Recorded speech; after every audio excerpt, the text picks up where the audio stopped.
स्वही साहे ऐशी कळवळ्याची दाती करीला भाविना प्रीती तुका मने माझे तुम्हा संतावरी ओझे ऐशी कळवळ्याची जाती करीला भाविना प्रीती समचरण सरोजम सांद्र नीलांबुदाभम जगननिहित पाणिं मंडनं मंडनानां तरुण तुलसीमाला कंधरं कंदनेत्रं सदय धवलहासं श्री विठ्ठलं चिंतयामि पांडुरंगा करो प्रथम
पांडुरंगा करो प्रथम नमन दुसरी चरण संतांची त्यांच्या कृपादाने कथेचा विस्तार बाबाजी सद्गुरु दास तुका अलंकापुरी रम्य सिंहासनस्थं पदांभोजे तेजस्फुरक्तिक प्रदेशं विरींद्रादिदेवं सदा स्तूयमानं समाधिस्थ मूर्तिं भजे ज्ञानदेवम् ओम नमो ज्ञानेश्वराय ओम नमो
करुणा करा तुमचा अनुग्रह लादो पावन लादो चराचरी मी कला कुसरी काहीच निनी बोलतो वचने आती भाविक तुमचा अनुग्रह लादलो पावन झालो चराचरी तुकाराम तुकाराम नाम घेता पेये धन्य तुकोबा समर्थ जिने केला हा पुरुषार्थ. काय पुरुषार्थ केला? जळी दगडा सहित वह्या तारियल्या जैशा लाह्या धन्य तुकोबा समर्थ जिने केला हा पुरुषार्थ. मनोजव मारुत तुल्यवेगं जितेंद्रियं बुद्धिमतां वरिष्ठं वातात्मजं वानरयुतमुख्यं श्रीरामदूतं शरणं प्रपद्ये. सच्चिदानंद रूपाय विश्वोत्पत्त्यादि हेतवे तापत्रय विनाशाय श्रीकृष्णाय वयं नमः. ओम देवं उमापतिं सुरगुरुं वंदे जगत्कारणं वंदे पन्नागभूषणं मृगधरं वंदे पशूनां पति वंदे सूर्यशशाङ्कवनिनयनं वंदे मुकुन्दं प्रियं वंदे भक्तजनाश्रयं च वरदं वंदे शिवं शङ्करं वंदे शिवं शङ्करं वंदे शिवं शङ्करं. विठ्ठल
साधू संतांची महामुनी विरक्त्यांची पंडित पाठक ज्ञानी यांची या सकळाची विनवणी न्यूनते पुरते अधिकते सरते करून घ्यावे तुमते विनवितवासी. काय माझी वाणी मानेल संतासी रंदवू चित्तासी आपोलिया नोभेदास खरा वरिहा झाला शे डांगोरा. माझी वाणी तुझी वर्णी गोरा माझी वाणी तुझी वर्णी गुणा श्री प्रेम काही करा प्रेम काही श्री प्रेम काही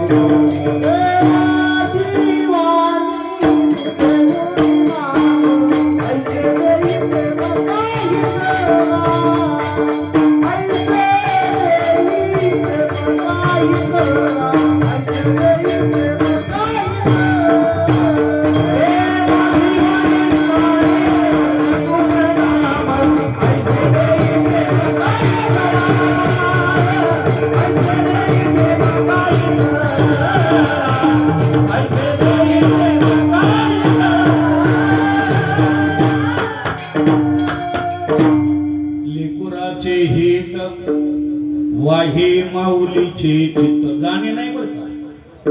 वाहे माऊलीचे चित्त आईशी कळवळ्याची जाती करीला भाविना प्रीती. ओटी भार वाहे त्याचे सर्वस्व ही साये आईशी कळवळ्याची जाती करीला भाविना प्रीती. प्रस्तुत प्राप्त प्रसंगी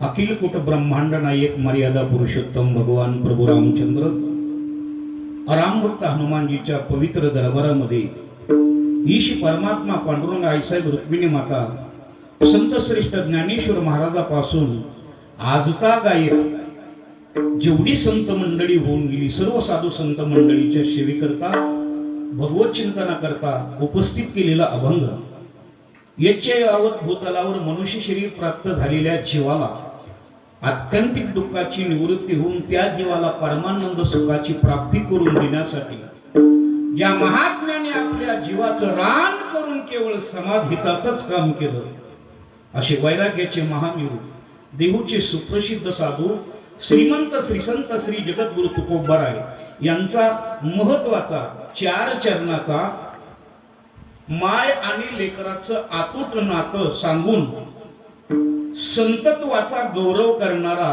संतपर प्रकरणातील अभंग आहे. विठाला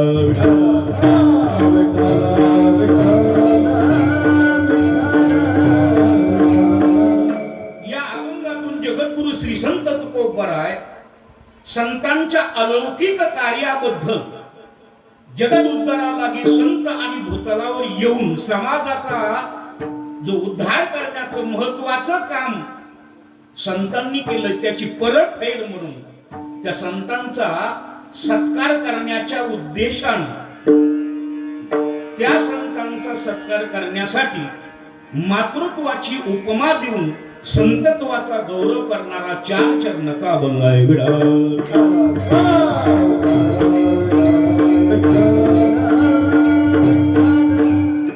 या अभंगाचा भावार्थ अगदी 100% बरोबरच असेल असा माझा कुठल्याही प्रकारचा दावा नाही. तर या अभंगावर जो मी भावार्थ लावणार आहे तो भावार्थ म्हणजे माझ्या या मुखरूपी चुलीवर शिजलेल्या त्या बाजरीच्या कण्या आहेत. जरी बाजरीच्या कण्या असल्या तरी त्या गुरुनाम गुरु वैकुंठवासी सद्गुरु बंकट स्वामी महाराज 20व्या शतकातील थोर महान संत सम्राट ज्ञानेश्वर महाराज उत्तरेश्वर पिंपरीकर दादा माऊली सद्गुरु भगवान बाबा वामन भाऊ गुरुवरी वैकुंठवासी भानुदास अण्णा यादव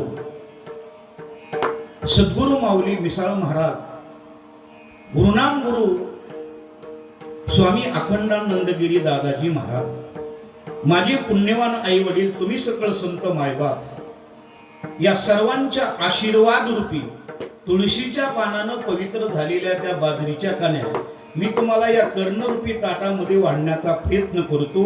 त्या गोड करून घ्याल अशी अपेक्षा बाळगून या अभंगाच्या पदापदाचं चिंतन करण्याचा प्रयत्न करतो. विठाला विठाला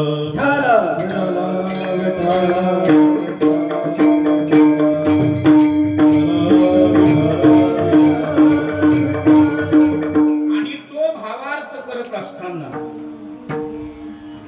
माझी या कीर्तनात पाठ राखण करण्याकरता ही महाराष्ट्रातील नामवंत गायक वादक महाराज मंडळी आदरणीय दत्ता महाराज रामायणाचार्य भागवताचार्य आदरणीय आमचे रामचंद्र बाबा शिर्के महाराज आदरणीय ज्यांनी सुंदर चाल गायली असे आमचे अभिजित महाराज आपल्या या गावाचं वैभव हरिभक्त परायण आदरणीय तरुण कीर्तनकार नागेश महाराज हुरकटे आमचे मोहन महाराज भोसले आणि मला वाजवण्यासाठी मला नाही बघा कीर्तनामध्ये आणि सुंदर अशा प्रकारचं वादन करण्यासाठी महाराष्ट्रातील सुप्रसिद्ध मृदंगाचार्य आदरणीय हरिभक्ती परायण महेश महाराज आणि ज्यांच्या माध्यमातून या कीर्तनाचं निमंत्रण मिळालं महाराष्ट्रातील सुप्रसिद्ध मृदंग महामेरू आदरणीय एकनाथजी महाराज करे पाटील यांच्या आणि या ठिकाणी आग्रहास्तव आमचे परमश्री आदरणीय हरिभक्ती परायण रामायणाचार्य अंगद महाराज करे आणि त्यांचे बंधू मनोहर एकनाथराव पाटील करे पाटील यांच्या आणि या ठिकाणी संयुक्त संकल्पनातून आजच्या कीर्तनाचं आमंत्रण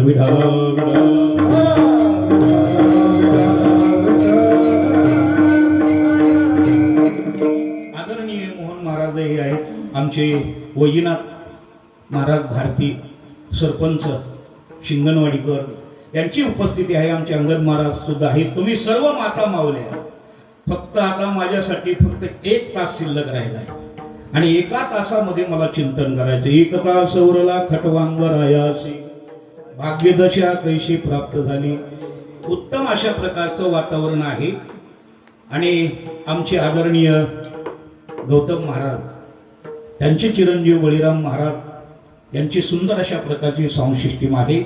सर्वांचं आणि या ठिकाणी दर्शन घेतो. या अभंगाच्या पदापदा करता चिंतन करण्याकरता उपलब्ध होतो. विठाल विठाल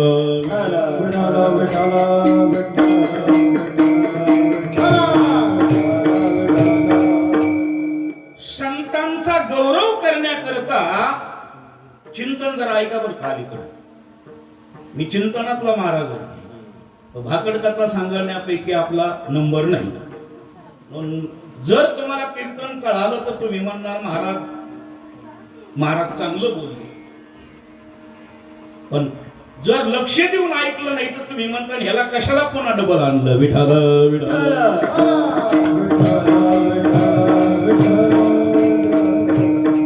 आता संतांचा गौरव करायचा आहे. मग संतांचा गौरव करायचा आहे तर संताला उपमा द्यायची ठरवली. तुकोबराय संताला उपमा देतात. मग संताला उपमा देत असताना, संतोषाचा अधिकार गात असताना संताला कशाची उपमा दिलेली आहे तर आईची उपमा दिली. मग आईचा अधिकार आणि संताचा अधिकार सारखा आहे का? संतत्वाच्या लाईनीला आई बसू शकते का? जर बसत असेल तर उपमा देण्यात अर्थ आहे. आता शास्त्रीय भाषेमध्ये जर बोलायचं झालं तर उपमेला उपमितीच्या माध्यमातून उपमा ही तंतोतंत बसली पाहिजे.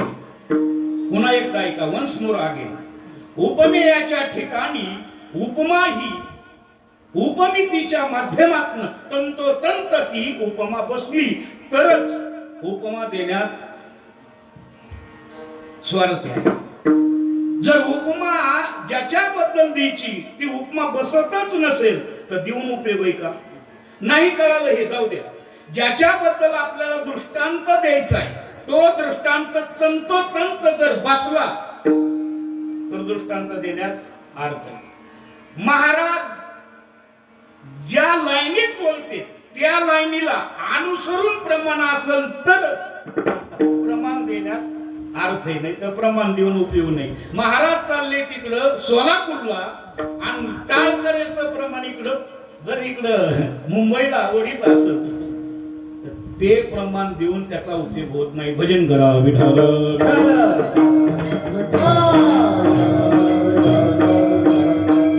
संतत्व किती मोठं आहे, संतत्व किती मोठं आहे आणि मातृत्व त्याच्यापेक्षा किती लहान आहे याचं मोजमाप करावं लागेल. अंगणवाडा संत किती मोठे आहेत आणि आई त्यांच्या लाईनीला बसते का याचा विचार करावा लागेल. वैजनाथ बुवा जर नाही बसली तर उपमा देण्याचा अर्थ.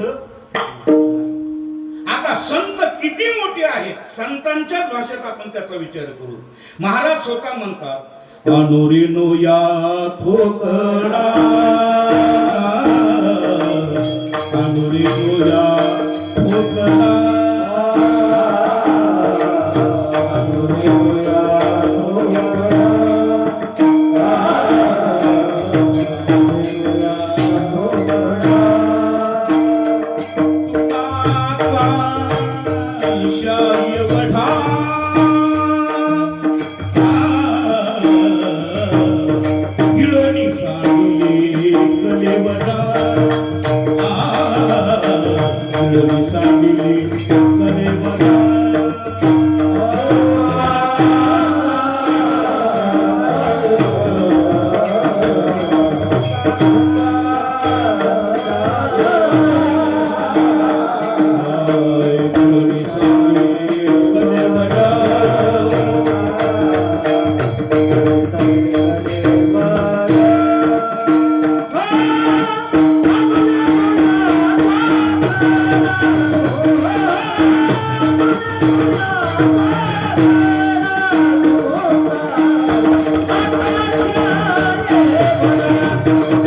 महाराजांच्या भाषेत आपण बोलू. अनोरिनुया ठोकळा तुका आकाश एवढा.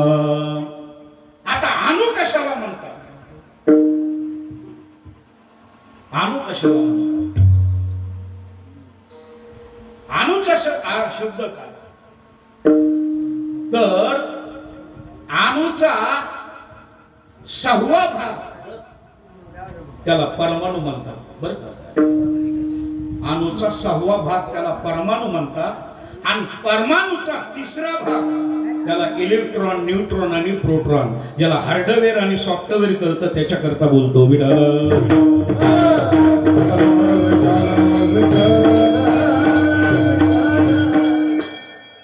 घराच्या सवन्या वाट सूर्यकिरण आपल्या घरात येतात.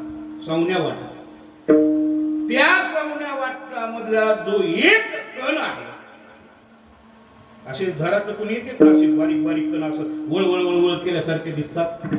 त्याच्यातला एक कण सूक्ष्मदर्शन नावाच्या यंत्राखाली ठेवल्यावर त्याचे हजारो भाग दिसतात. त्याच्यातला एक भाग त्याला अणु म्हणतात.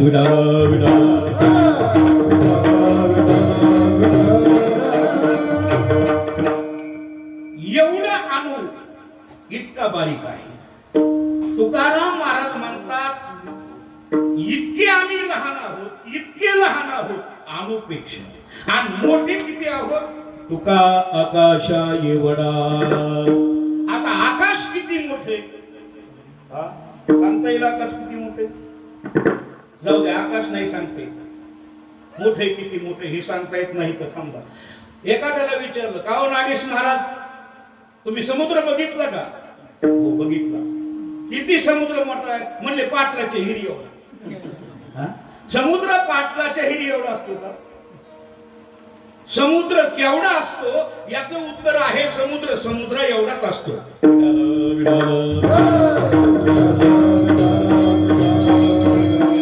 आकाश किती मोठे? आकाशाला दुसरी उपमाच नाही. आकाश हे आकाशा एवढंच मोठं आहे. गगनम गगनाकारम सागरम सागरोपमा. सागराला दुसरी उपमा नाही आणि आकाशाला दुसरी उपमा नाही. एवढा आणि या ठिकाणी आकाश मोठे.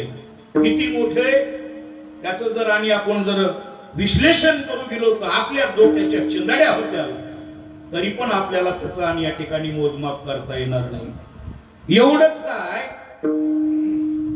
जसं सागराला उपमा नाही, जसं आकाशाला उपमा नाही, किंवा सूर्याला उपासना आहे का उपमा? सूर्य किती, सूर्याचा प्रकाश किती? जाऊ दे, हे नाही कळलं तर सोपं सांगतो. सूर्याला आपल्याला पाहिजे आता या टाइमला किती वोल्टचा बल्ब लावावा लागेल? किती वोल्टचा बल्ब लावल्यावर सूर्य दिसेल?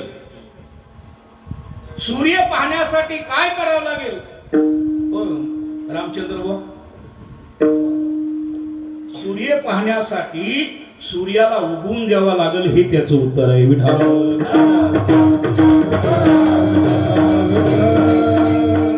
रामचंद्र महाराजांचं बोलणं नाही बरं का, हे ज्ञानोबराईचं बोलणं आहे. ज्ञानोबराई म्हणतात सूर्य सूर्याची पाहावा. सूर्याला बघायचंय ना, सूर्यालाच पाहायचं. तसं संताला उपमा द्यायची आहे. संत हे आकाशापेक्षा मोठे आहेत आणि मातृत्व संतांच्या कोसो कितीतरी कोसो पटीनं लहान आहे. संतांच्या लाईनीला मातृत्व बसूच शकत नाही. मग तुम्ही म्हणता महाराजांनी कशी उपमा दिली, त्याचं चिंतन करायचं आपल्याला. भजन करा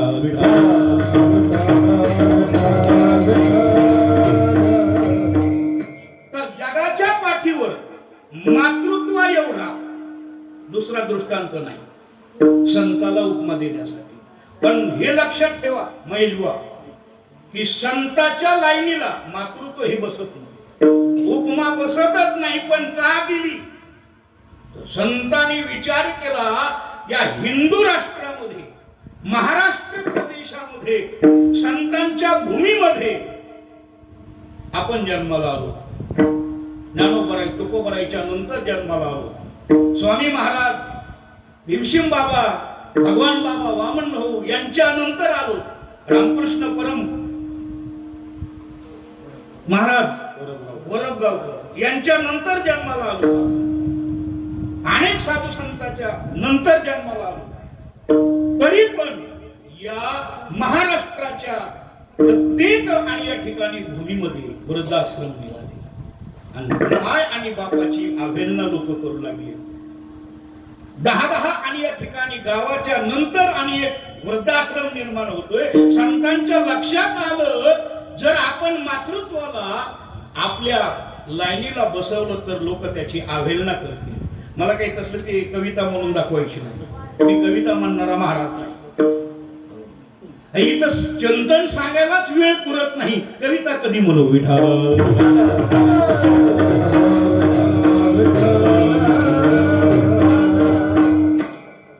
म्हणून संतांनी विचार केला की मातृत्वाला जर आपण स्वीकारलं, आपल्या लाईनीला बसवलं, तर संत आणि या ठिकाणी या पदाला मातृत्व पोहोचेल. आता पण एक लक्षात ठेवा, संतांच्या लाईनीला मातृत्व बसलं म्हणून संतत्व मोठं झालं का? माझं बोल नाही का? बरं का? अंगद बोल. संतांच्या लाईनीला मातृत्व बसल्यामुळं मातृत्व मोठं झालं का संतत्व मोठं झालं? अहो, संतत्व पहिल्याच मोठं आहे, त्याला मोठं करायची काय गरज आहे? संतांच्या लाईनीला मातृत्व बसल्यामुळं संत मोठे झाले नाहीत, उलट मातृत्व मोठं झालं. उदाहरण देतो. गावातला कचऱ्या इथला असला तर सोड, नाही तर व्हायची घोटाळा.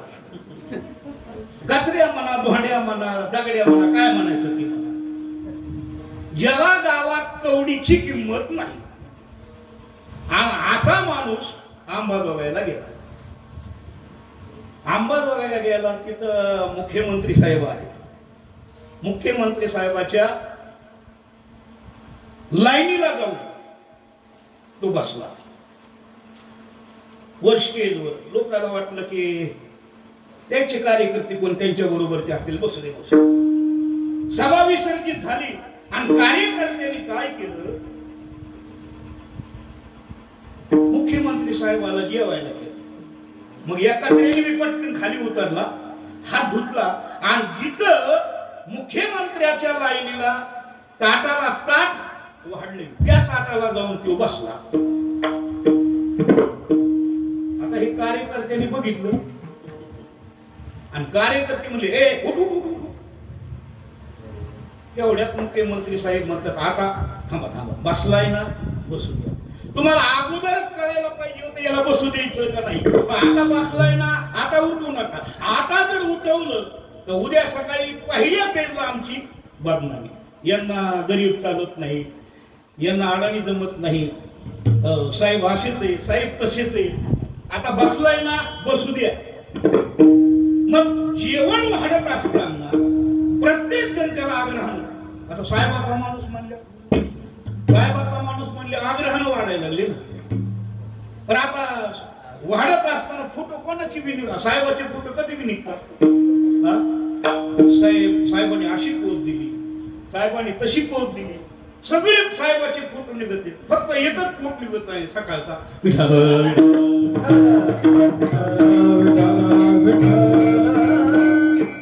कचऱ्याने विचार केला आणि कचऱ्या म्हणतो फोटो काढणारा, हे 2 फोटो काढ. फोटो काढणारा म्हणला तो पैसे कमिटीवाल्याला माग ना, मला काय मागतोस. त्याला वाटलं साहेबा बरोबर आलेला माणूस आहे. काढले 2 फोटो काढले त्याच्या हातात. त्याने ते 2 फोटो घेतले आणि खिशात ठेवला आणि गावात आला आणि लागला पुढे सोडायला. तुम्हाला आपलं वजन काय माहित आहे का? मुख्यमंत्र्यांनी आपल्याला त्यांच्या लाईनीला बसवलं आणि जीव घातलं. ते म्हणले पुढे हाणू नको, पुढे सोडू नको, तुझी काय किंमत आहे आम्हाला सगळं माहिती आहे. मला किंमत असा कालर करायचा आणि फोटो काढायचा. मला बघा खरंच बसलोय का नाही. लोक म्हणले मुख्यमंत्र्याच्या लाईनीला बसण्याची याची लायकी नाही. नाही म्हणावं तर फोटो आणि बसला म्हणावा तर याची योग्यता नाही. दृष्टांत संपला, सिद्धांत घ्या. आता मुख्यमंत्र्याच्या लाईनीला कचऱ्या बसल्यामुळं मुख्यमंत्र्याचं वजन वाढलं का? झोपी गेला नाही का तुम्ही? हा?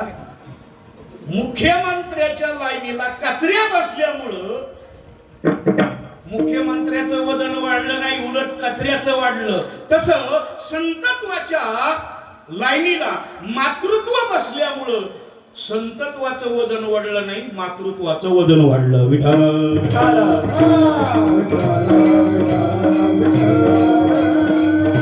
आता त्या मातृत्वानं एवढा कशाचा त्याग केलाय लेकरासाठी.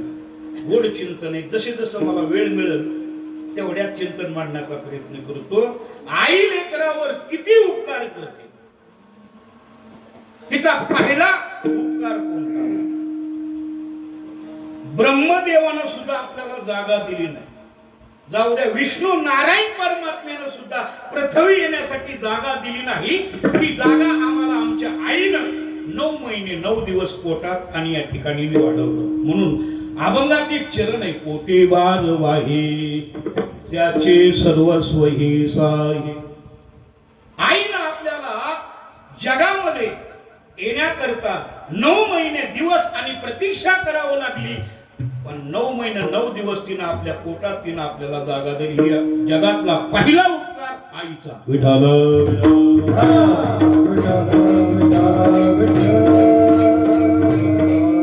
तुम्ही म्हणाल महाराज ते आईचं कर्तव्य आहे, तिनं जागा दिली म्हणून काही नवल झालंय काय? असं म्हणणाऱ्याला मी म्हणतो, हेंद्रिया तुझ्या पोटावर 10 किलोचा दगड बांध आणि 9 महिने 9 दिवस चालत राहा. जावी त्याच्या वंशा तेव्हा कळे विठ्ठल विठ्ठल. दुसरा उपकार आईचा ऐका, झोपी जाऊ नका. तुम्हाला असलं चिंतन पुन्हा ऐकायला भेटणार नाही. दुसरा उपकार आईचा जगातला लेकरावर काय करते? आई लेकराला रक्त पुरवठा करते. आईच्या नाभी कमळापासून रक्त बाळाच्या नाभी कमळापर्यंत येतो आणि नाभी कमळाच्या बाळाच्या नाभी कमळावरती रक्त आदळलं की ते फिल्टर होतं. बरं का? तुम्ही म्हणता महाराज ते फिल्टर का होतं? ईश्वर परमात्म्याने आपल्या नाभी कमळावर एक सुंदर अशा प्रकारचं चक्र बसवलेलं आहे. 7 चक्रापैकी एक चक्र आहे आणि त्या चक्रावर रक्त आदळलं की ते फिल्टर होतं आणि फिल्टर झालेलं रक्त त्या लेकराला शीट होतं. भजन करा विठ्ठल.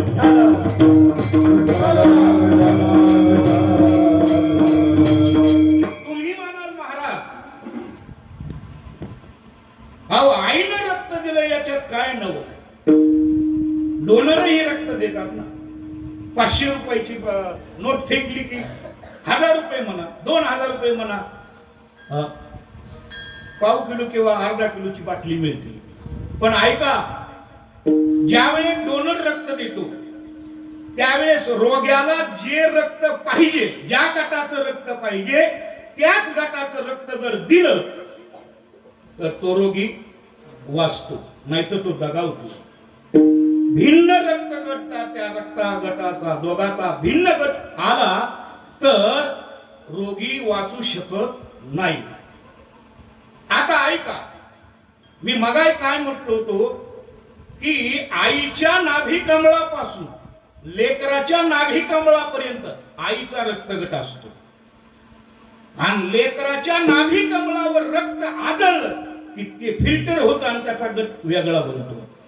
महाराज तुम्ही असं बी बोलता आणि तसं बी बोलता. मग हे भिन्न गटाचं रक्त लेकराला कसं काय शूट होतं? त्याची 2 कारणे. एक महत्वाचं कारण आहे, ती आई त्या रक्ताला फिल्टर करून ते रक्त बाळाला स्वीट होईल याची जबाबदारी आणि या ठिकाणी तिच्या प्रेमामध्ये, तिच्या नेत्रामध्ये, तिच्या मायामध्ये, तिच्या वात्सल्यामध्ये, तिच्या प्रेमामध्ये आणि तिच्या सामर्थ्यामध्ये हा अधिकार आईचा आहे. हे जर नाही कळालं, एक उदाहरण सांगतो तुम्हाला. एक मोहरी एवढा खडा पाण्यात टाकल्याच्या नंतर बुडतो का तरतो? तो एकनाथ महाराज, मोहरी एवढा खडा पाण्यात टाकल्यावर बुडतो का तरतो? बुडतो. आणि 10 खंडी वजनाचं लाकूड पाण्यात टाकल्याच्या नंतर हे असं कसं काय उलट? ज्याचं वजन जास्त आहे त्यांनी बुडायला पाहिजे का? 10 खंड्या वजनाचं लाकूड पाण्यात टाकल्याच्या नंतर तरंगतंय आणि मोहरी एवढा खडा टाकल्याच्या नंतर तो खडा पाण्यात बुडतोय. हे विरुद्ध दिशेचं टोक आहे ना. हा, बरोबर आहे का नाही? मग पाण्याला जर आपण प्रश्न केला की हे जलदेवता, तुम्ही मोहरी एवढा खडा पाण्यात पडल्याच्या नंतर त्याला बुडवता आणि 10 खांड्या वजनाचं लाकूड त्याला तरंगता, याचं उत्तर काय? तर त्या पाण्याने उत्तर दिलं, ते माझ्याशी अनन्य आहे, ते माझ्याशी लगट आहे, ते माझ्याशी सलग आहे, ते माझ्याशी वाय जगू शकत नाही, ते माझ्या जातीच आहे. तुम्ही म्हणता महाराजांनी काय व्हायचा घोटाळा? जातीचं म्हणजे माझ्या विचाराचा आहे, माझ्याशिवाय तो आणि जगू शकत नाही. उलट झाडाच्या जेवढ्या मुळ्या म्हणजे फांद्या जेवढ्या उंच असतात तेवढ्या मुळ्या जास्त खोल गेलेल्या असतात. कशासाठी? अंगणवाड पाणी शोधण्याकरता. जोपर्यंत पाणी मिळत नाही तोपर्यंत त्या मुळ्याला चैन पडत नाही. आणि एकदा पाणी मिळालं मग ते त्या पाण्याशी शिवाय राहू शकत नाही. आणि जर नाही मिळालं तर ते करपून जातं. भजन करा विठ्ठल.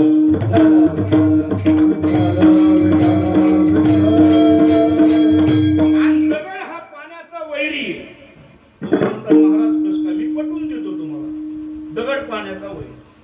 जर रस्त्यामध्ये पाणी, जर समजा पाणी आलं रस्त्यामध्ये आणि त्या रस्त्यामध्ये एखादा दगड असा उंच असला, रस्त्यामध्ये दगड, तर पाणी त्या दगडावून जातं का?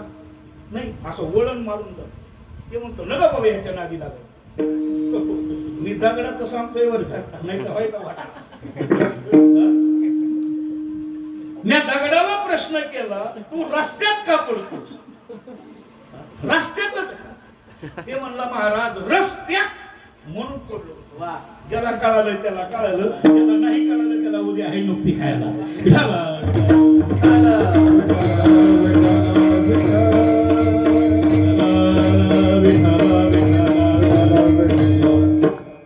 जसं पाण्याशिवाय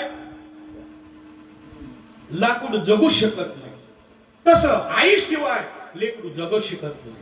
आणि लेकराशिवाय आईचा सुद्धा जीव आणि या ठिकाणी अपूर्ण आहे.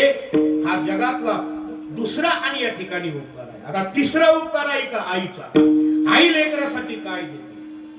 तर आई लेकरासाठी दूध देते आणि ती दूध, त्या दुधापासून लेकराची आणि या ठिकाणी हाडं मजबूत होतात. इंग्लिश मध्ये त्याला कॅल्शियम म्हणतात. त्याला त्या कॅल्शियमच्या लिव्हरच्या थराला आस्थी म्हणतात इंग्लिश मध्ये. कॅल्शियम,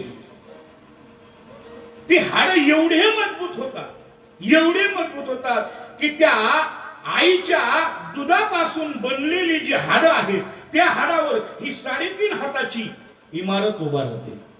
तुम्हाला वाटलं पाहिजे महाराजांनी 10 मिनिटं आणखी बोलावं. असं चिंतन म्हणतो. भजन करा विठ्ठल.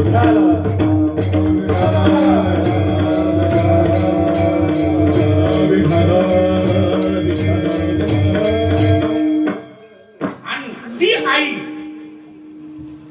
त्या लेकराला दूध पाजते. बरं, दूध पाजल्याच्या नंतर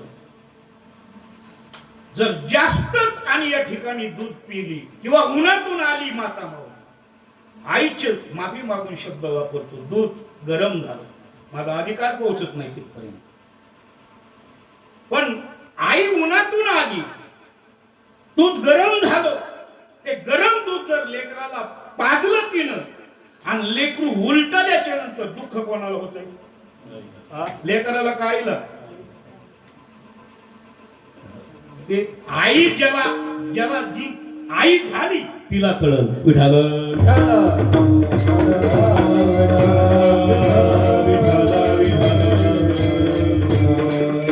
लेकरू जर उलटलं तर तिला चैन पडत नाही महाराज. ती म्हणते माझं लेकरू उलटलं. का उलटलं? कशामुळं? माझ्याकडून काय चूक झाली? या चुकीचं कारणाचं आणि या ठिकाणी ती शोध घेते. हा जगातला आणि या ठिकाणी तिसरा उपकार आहे मायबाप. आणि ती आता मी तुम्हाला सांगतो, तो माणूस लहानाचा मोठा होतो. मोठा झाल्याच्या नंतर वृद्ध काळामध्ये त्याला मरण येतं आणि मेल्याच्या नंतर त्याला जाळून टाकतात. जाळल्याच्या नंतर केस जळतात, दत्तावर केस जळतात. हा आणि या ठिकाणी काय काय जळतं बघा, मांस जळतं, रक्त जळतंय, हा सगळं शरीर जळतंय. शिल्लक काय राहतं अंगरवा हाडत राहिली ना. मी त्या अग्निनारायणाला प्रश्न केला, हे अग्निनारायण, ब्रह्मदेवाने सृष्टी निर्माण केली भगवंताच्या इच्छेने. जगातल्या जेवढ्या वस्तू निर्माण केल्या तेवढ्या वस्तूला जाळण्याची ताकद तुझ्यात आहे. मग तू सगळं शरीर जाळलं, हाडं का शिल्लक ठेवली? ते म्हणले जगताप महाराज, याचं उत्तर तुम्हाला सांगतो. जगातल्या ईश्वर निर्मित जेवढ्या वस्तू आहेत तेवढ्या वस्तू जाळण्याची ताकद माझ्यात आहे, पण आईच्या दुधापासून बनलेले हाड, त्या हाडाला जाळण्याची ताकद माझ्यात नाही. भजन करा विठ्ठल.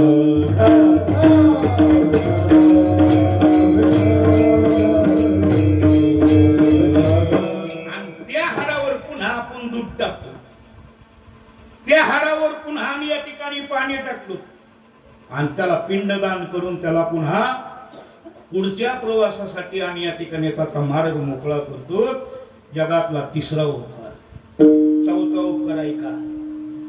ज्यावेळेस लेकराचा आणि जन्म होतो त्यावेळेस लेकराचं डावं जे आणि फुफ्फुस आहे वैजनाथ बाबा ते बंद असतं आणि उद्वत चालू असतं. मग जोपर्यंत हे चालू होत नाही तोपर्यंत लेकराला आणि या ठिकाणी लेकरू रडत नाही. ते जन्माला आलंय का काय झाले त्याला काही कळत नाही. मग आई आपला अर्धा श्वास त्या लेकरापर्यंत आणि या ठिकाणी पोहोचवते नाळेच्या माध्यमातून. म्हणून आईची आणि लेकराची एक नाळ असते. भजन करा विठ्ठल.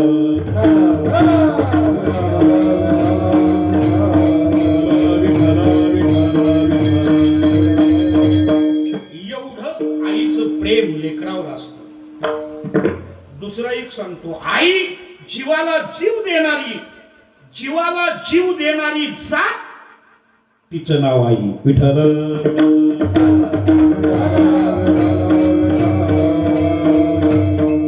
कुणीतरी एखादा आपल्या बायकोला म्हणतो माझ्या जीवाची नाही माझ्या प्राणाची प्राणेश्वरी आहे का नाही मला माहित नाही, पण बायको प्राण देत नाही आपल्यासाठी, आपला प्राण घेते. माफी मागून शब्द तर ज्याला ज्याला कळल त्याला कळल, नाही कळल ते ज्याचे त्याचा बघू. आपला प्रत्येक श्वास पत्नी घेते आणि आई तिचा प्रत्येक श्वास लेकरासाठी देते. भजन करा विठ्ठल.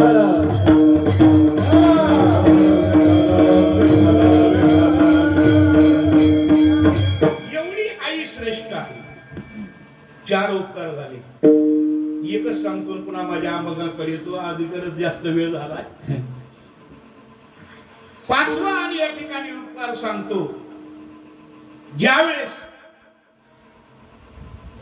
एखाद्या मातोश्रीला दवाखान्यात नेण्यात येतं आणि दवाखान्यात नेण्यात आल्याच्या नंतर डॉक्टर तिला तपासतात.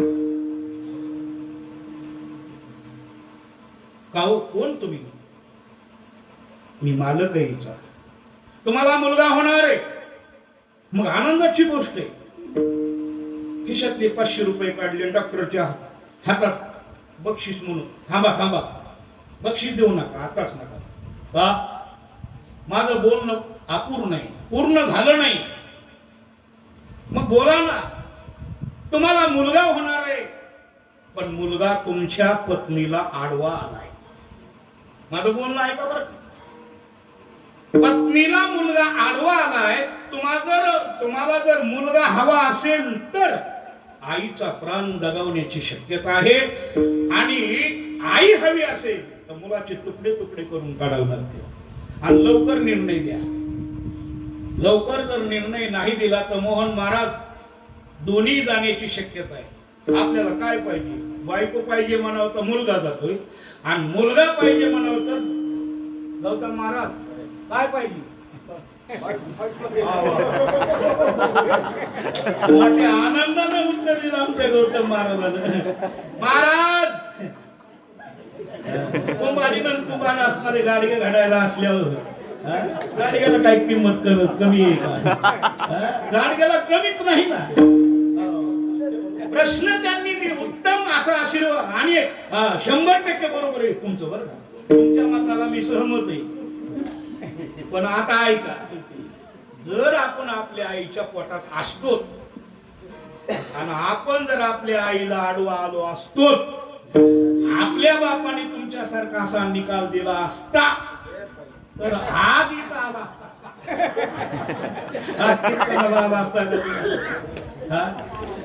त्याच उत्तर असं आहे, आई बी पाहिजे आणि मुलगाही बी पाहिजे. हे त्याचं खरं उत्तर आहे.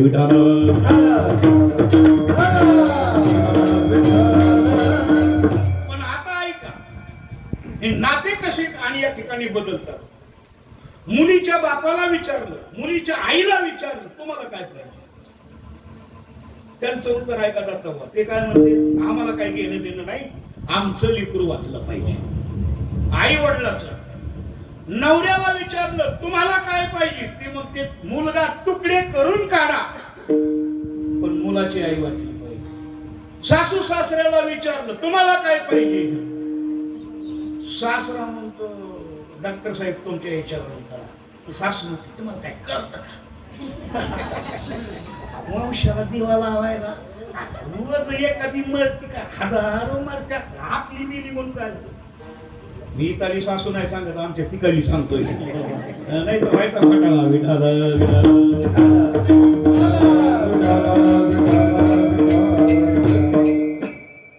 पण भूल देणारा डॉक्टर ऑपरेशन करायचं, भूल देणारा डॉक्टर यायला 5 मिनिटं उशीर होता. म्हणून मेन डॉक्टरने त्या मुलीला विचारलं, बाई तुला मुलगा होणार? आनंद वाटला तिला. पण लक्षात ठेव. काय दादा सांगा ना, आम्ही तुला वाचू शकत नाही. मुलगा पाहिजे असेल तर तुझा जीव जाणार आहे, तुझा सोन्या वाचणार. आणि मुलगा नसेल तर तुझा जीव आम्ही वाचू. सांग तुला काय पाहिजे? तिचं उत्तर एवढं, घरी घेऊन जा, माझं कीर्तन साठ आणि या ठिकाणी सार्थक. ती काय म्हणते? माझा सोन्या जर माझ्या जीव गेल्यामुळे जर वाचत असेल तर माझ्या जीवाचं काही सोनं व्हायचंय का?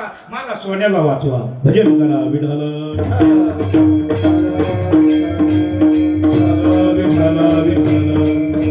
आणि असा जीवाला जीव देणारी जात, तिचं नाव आई. आणि ती आई तुम्हाला सोडून गेली, तुम्ही भिकारी आहेत माझ्यासाठी. स्वामी तिन्ही जगाचा आई विना भिकारी.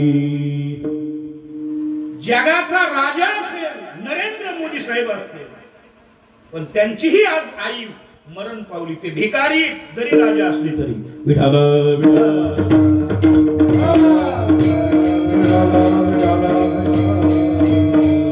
एवढं आई लेकरावर आणि निस्वार्थपणाने लेकरावर प्रेम करणारी जात, तिचं नाव आई. म्हणून आई जगात सगळ्यात श्रेष्ठ आहे. मातृदेवो भव, पितृदेव भव, आचार्य देवो भव आणि नंतर अतिथी देव भव. आई सगळ्यात श्रेष्ठ आहे. आईचे उपकार आपण फिरू शकत नाही. आपल्या या शरीराचं कातडं काढलं आणि आईच्या पायात त्याचे आणि या ठिकाणी चप्पल करून तिला त्याच्यावर चलवलं तरी आईच्या उपकारातून लेकरू कधीच आणि या ठिकाणी उत्तीर्ण होऊ शकत नाही. एवढी श्रेष्ठ जात तिचं नाव आई. विठ्ठल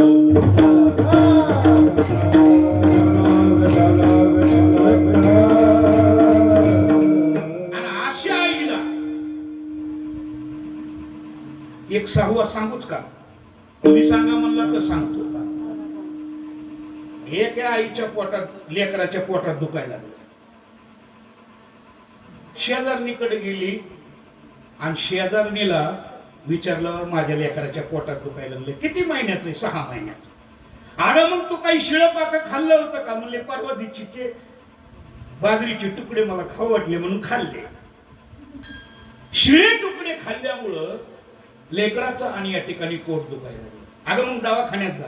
नका नका नका, मला गावरान उपाय सांगा. माझ्या मालकाला कळालं तर शिव्या घालील, सासऱ्याला कळलं तर मला इडे वाकडे बोलतील, मला मार खावा लागेल मालकाचा. मला काहीतरी आणि या ठिकाणी खाजगी उपाय सांगा. ती म्हणली कडुलिंबाचा पाला काढ, त्याचा एक तांब्याभर आणि या ठिकाणी रस काढ आणि आणशापोटी, कळालं ना? आणशापोटी म्हणजे अनुशापोटी एक तांब्याभर लिंबाचा कडुलिंबाचा रस तो पी. दुसऱ्या दिवशी तुझ्या लेकराचं पोट दुखायचं थांबलं. सकाळात गेली, बहिर दिशेचं निमित्त केलं, गावाच्या बाहेर गेली, उड्या मारून पाला काढला, त्याचा रस तयार केला आणि ते रस आणि या ठिकाणी घटाघट पिली. त्या रसाचं गोड अमृतासारख्या दुधामध्ये रूपांतर केलं आणि लेकराला ते दूध पाजलं. लेकरू आणि या ठिकाणी रडायचं थांबलं, पोटात दुखायचं थांबलं. आता माझा प्रश्न आहे का, जी आई, अंडरलाईन करा शब्दाला बरं का, महत्वाचा शब्द आहे, जी आई कडुलिंबाच्या पाला त्याचा रस काढून लेकरासाठी ती आणि कडू रस पिऊन त्या कडू रसाचं गोड अमृतासारख्या दुधामध्ये रूपांतर करून ती आपल्याला पाजती. आणि अशा आईला बायकोचं ऐकून, मिहुनीचं ऐकून, सासू सासऱ्याचं ऐकून जर घराच्या बाहेर तिला आपण हाकलून देत असतो तर आपल्यासारखे कडू आपण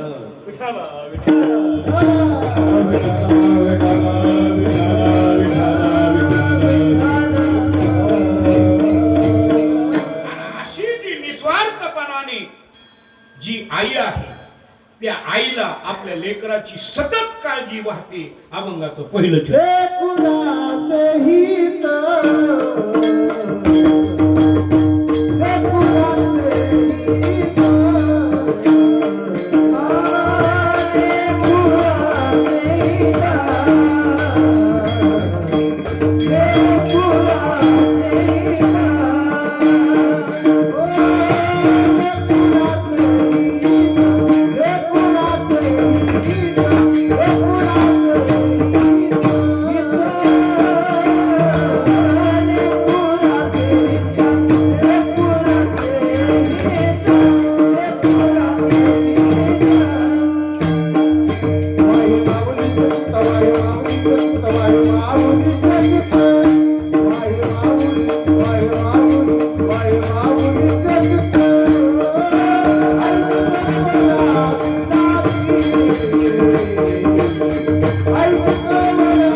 एवढंच चिंतन फक्त आईला लागू पडतं, माऊलीला नाही बरं.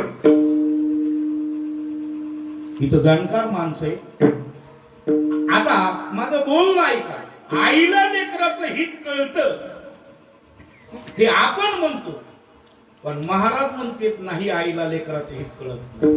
तुम्ही म्हणता महाराज तुम्हाला व्यासपीठावर उभा केलं म्हणून काही बोलतात का? काही बोलत नाही. मी तुकाराम महाराजाच्या प्रमाणाला आणि या ठिकाणी स्वीकारून ते प्रमाण तुमच्या समोर म्हणून दाखवतो.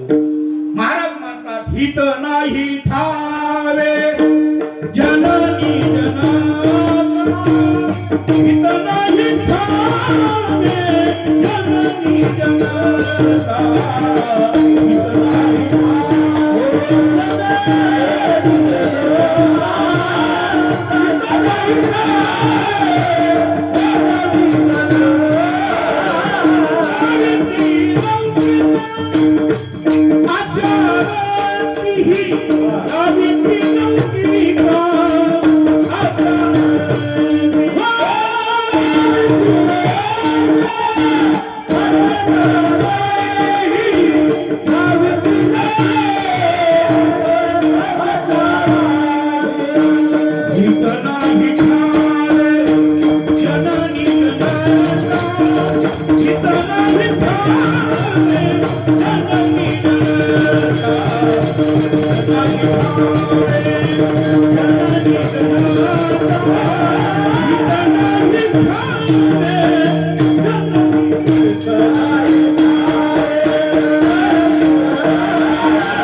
नाही ठावे जननी जनका, दाविती लौकिका आचारती.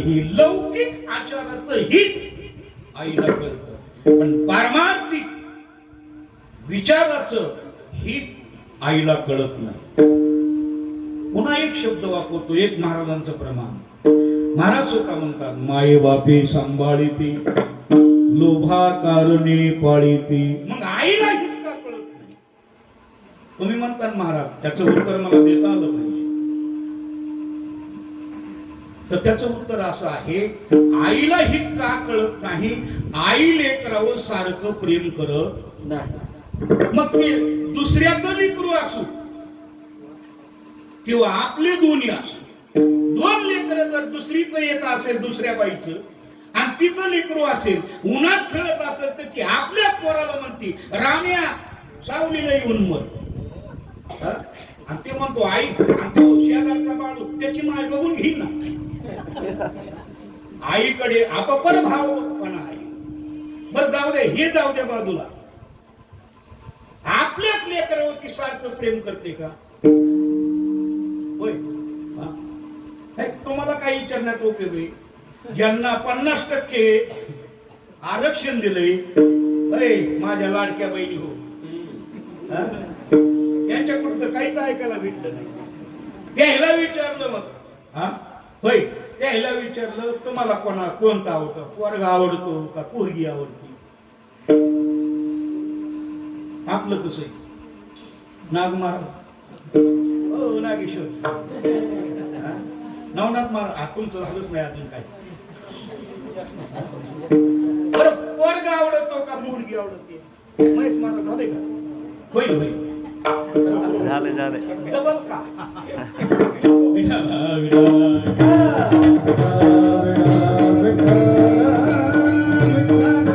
एका मावशीला विचारलं, बे मावशी तुम्हाला खरं सांगा, पोरगा आवडतं का पोरगी आवडते? ते म्हणते महाराज तसं काही नाही, मुलगा बी आपला मुलगी बी, हे सगळं इथून वर आहे. पण सगळं पोटातून तिला मुलगी आवडते आणि आपल्याला मुलगा आवडतो. भजन करा विठ्ठल.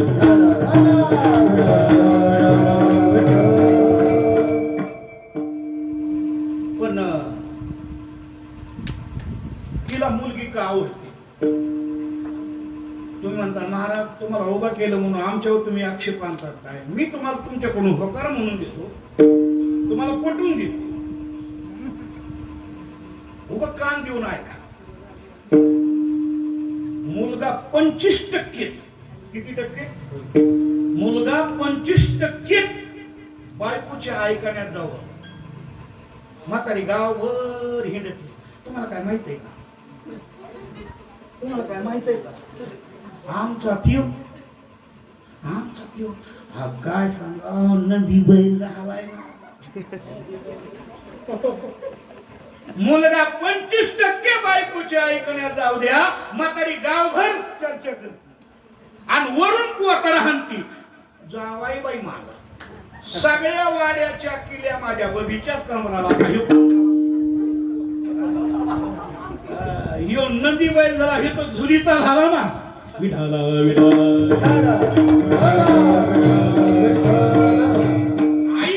आईकडे अपपर भाव आहे म्हणून आईला लेकराचं हित कळत नाही. हित नाही ठावी जननी जनका. मग कुणाला हित कळतं? फक्त 4 माऊल्या आहेत, तेवढ्या 4 माऊल्या सांगतो आणि या ठिकाणी शिवेला पूर्ण विराम. फार गोड चिंतन आहे, पण एवढं चिंतन सांगायला माझ्याकडे वेळ नाही. आई, आता ऐका, आई वेगळी रूप सांगतो तुम्हाला. एकच बाई, तिला मुलगी म्हणतात, ती कन्या आहे, तिला आई म्हणतात, तिला माता म्हणतात. आई वेगळी, माई वेगळी, मम्मी वेगळी. तुम्ही परवानगी दिले तर मॉम वेगळा. आईला हित कळत नाही. आई हा तेलुगू शब्द आहे बरं का. आईला किंमत जास्त नाही म्हणून आमच्या संप्रदायाने माय हा शब्द वापरला. हे तुम्हाला पटत नसेल तर माझ्या ज्ञानोबरायचा अभंग आहे.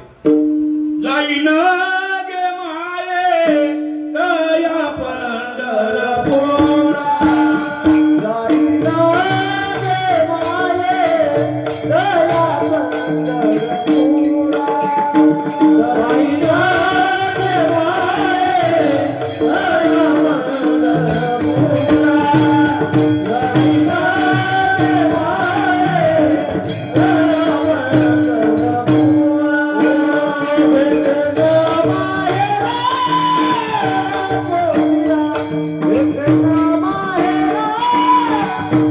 दया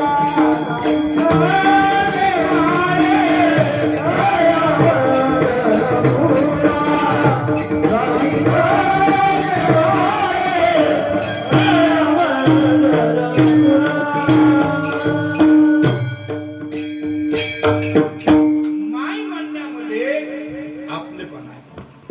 सरळ सरळ माणूस म्हणतो, अहो मही माय बघितली का?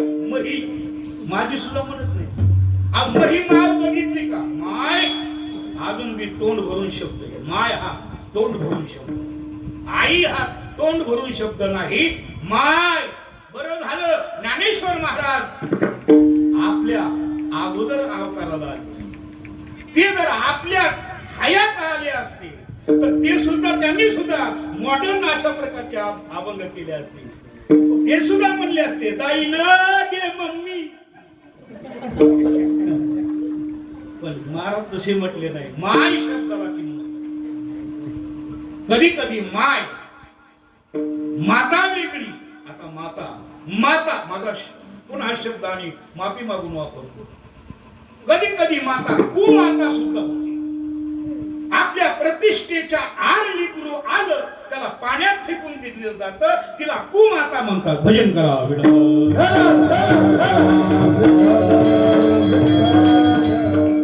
मला आताच्या कलियुगातलं सांगत बसायचं, मी द्वापारी युगातलं सांगतो.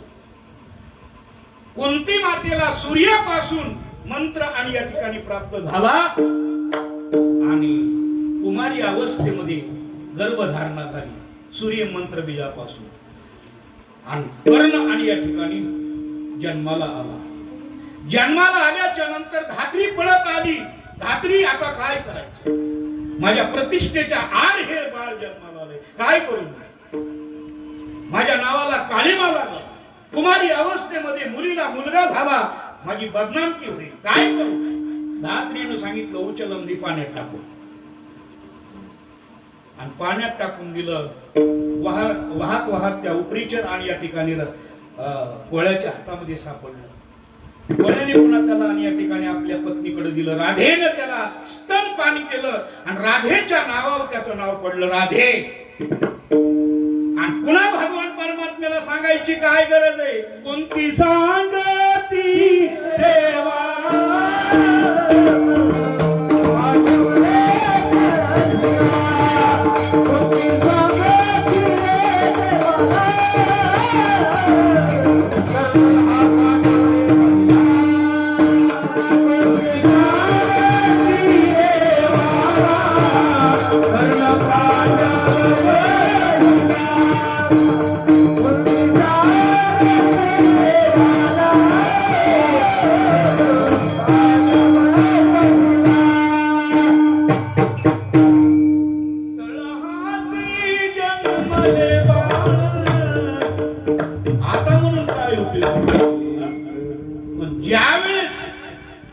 त्याचा जन्म झाला पाण्यात फेकून दिला.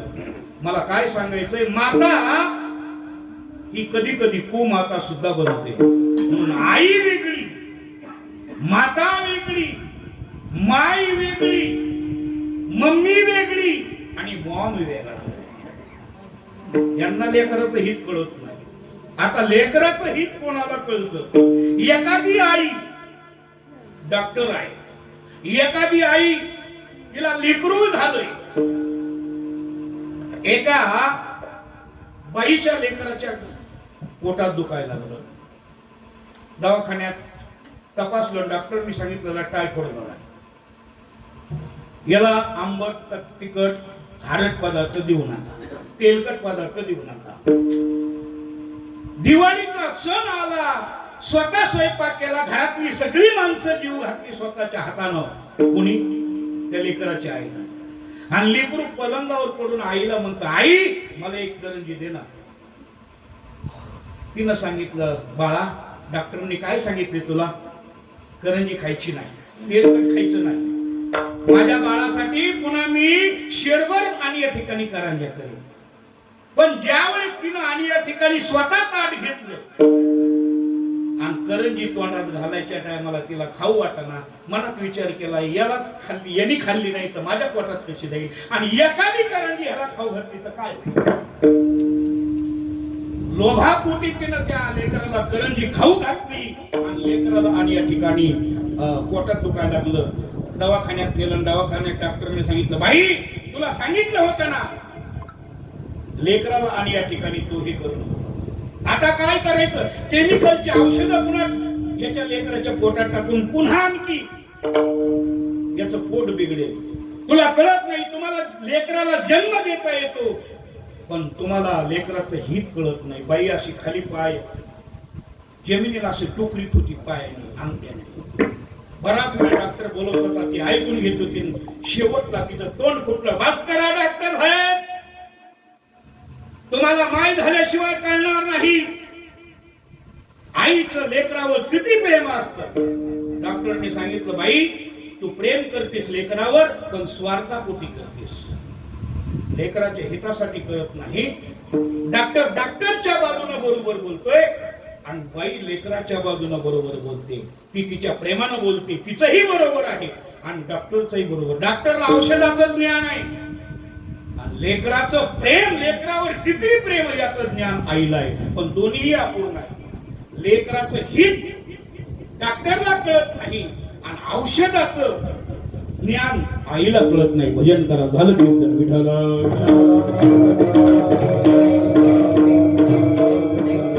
एकाकीच आई डॉक्टरही असते आणि ती आई बी असते, तिलाच लेकराचं हित कळतं. महाराज म्हणतात, लेकराचे हित वाहे माऊलीचे चित्त. अशा माऊली 4 माऊली आहेत का? पहिली माऊली आहे का? हितापासून काढिती हित देवोनी वाढविती, नाही श्रुती पुरवती माऊली जगा. ही श्रुती माऊली जगातली पहिली माऊली विठ्ठल.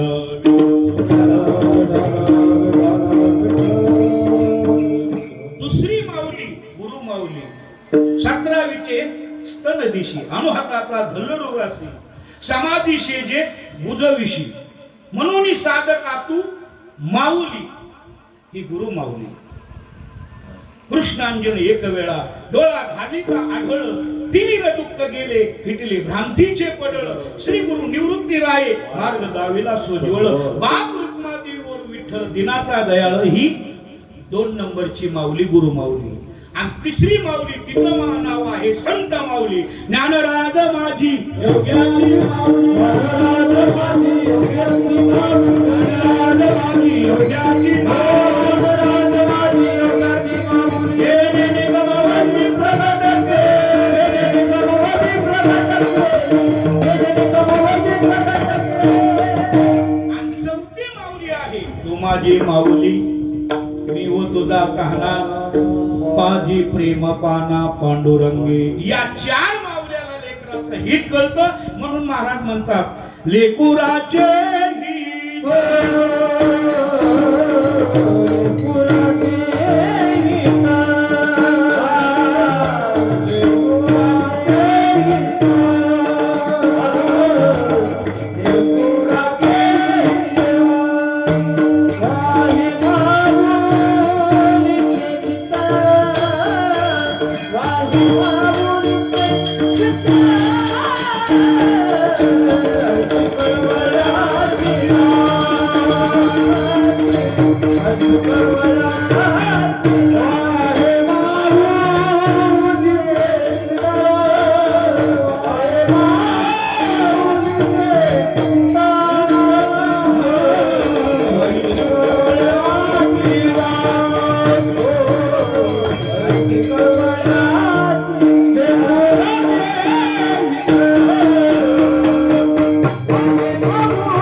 हित वाहे माऊलीचे चित्त ऐशे कळवळ्याची जाती करीला भावेना प्रीती पोटी भार वाही याचे सर्वस्वई साही ऐशे कळवळ्याची जाती करीला भावेना प्रीती. शेवटच्या चरणामध्ये संतावर आणि या ठिकाणी तुकोबाराय बांधतात माझा भार आहे शेवटचे चरण.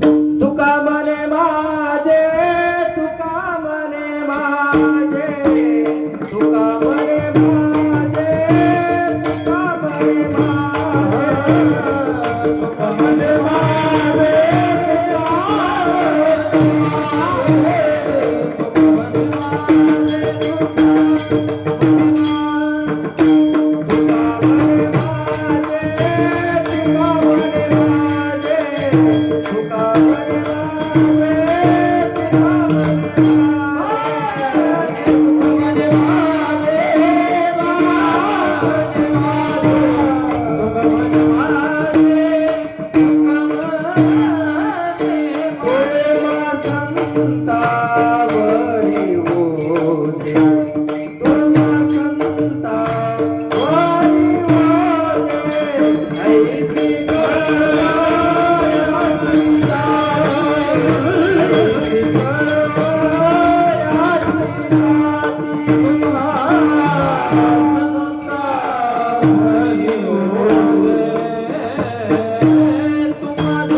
ऐशी कळवळ्याची जाती करीला भाविना प्रीती. अशा आमच्या मनोहरराव एकनाथराव करे पाटील आणि श्री हरिभक्तपरायण आदरणीय अंगद महाराज एकनाथराव करे पाटील यांच्या मातोश्री रुक्मिणीबाई अंगदराव करे पाटील यांना इहलोकाचा प्रवास संपवून आज 1 वर्ष पूर्ण होत आहे आणि त्या निमित्तानं या कीर्तनाचं आयोजन आजच्या कीर्तनाच्या माध्यमातून, अन्नदानाच्या माध्यमातून, गायनाच्या माध्यमातून, वादनाच्या माध्यमातून, श्रवण करण्याच्या माध्यमातून जे पुण्य प्राप्त झाले असेल त्या पुण्यानं आईसाहेबांना पुढची आणि या ठिकाणी गती प्राप्त हो अशी शुभकामना करून झालेली शिवा भगवत चरणावर तुम्हा सर्व साधू संत माय बाप्पाच्या चरणावर आईसाहेब रुक्मिणीबाईच्या त्यांच्या चरणावर गुरुनाम गुरु वैकुंठवासी स्वामी महाराज, बंकट स्वामी महाराज, 20व्या शतकातील थोर महान संत ज्ञानेश्वर महाराज, उत्तरेश्वर पिंपरीकर दादा माऊली, सद्गुरू भगवान बाबा वामन भाऊ, सद्गुरू मिसाळ महाराज, स्वामी अखंडानंद गिरी, वैकुंठवासी गुरुवर्य भानुदास महाराज अण्णा यादव बारणपूरकर, माझी पुण्यवान आई वडील, तुम्हा सर्व साधक मायबापांच्या चरणावर ही वाङ्मयी सेवा समर्पित करून या ठिकाणी शिवेला पूर्ण विराम. ज्ञानेश्वर